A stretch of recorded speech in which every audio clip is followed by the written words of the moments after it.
যে পেশার সাথে সেখান থেকে তার একটা ইনকামের রাস্তা চলে আসে।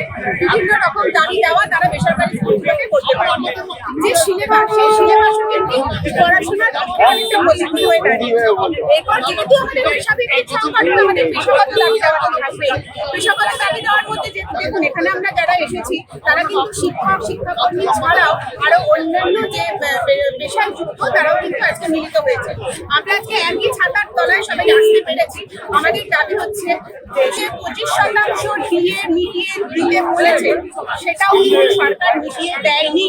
মানে সময়সীমা বেঁধে দেওয়া হয়েছিল, সময়সীমা অতিক্রান্ত, 6 সপ্তাহ অতিক্রান্ত হয়ে গেছে, তারা আবার কোর্টে গেছে। নির্লজ্জ প্রশাসন, তারা যেন চাইছে ডিএটা মেরে দিতে। অথচ দেখবেন যে তাদের কিন্তু উৎসব, খেলা, মেলা, ভাটা সেগুলোর কিন্তু কোনো বন্ধ নেই।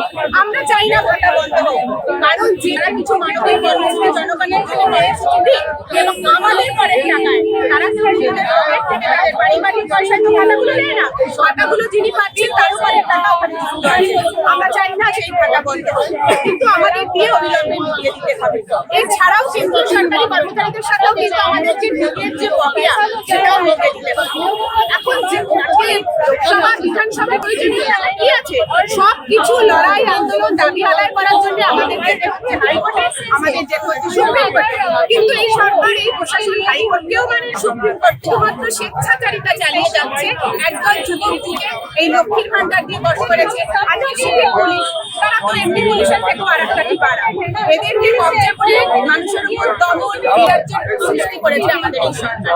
এই সরকারের বিরুদ্ধে আমাদের আন্দোলন। আমি যদি না দিতে পারো, তুমি পদত্যাগ করো, না হলে আমাদের দাবি অবিলম্বে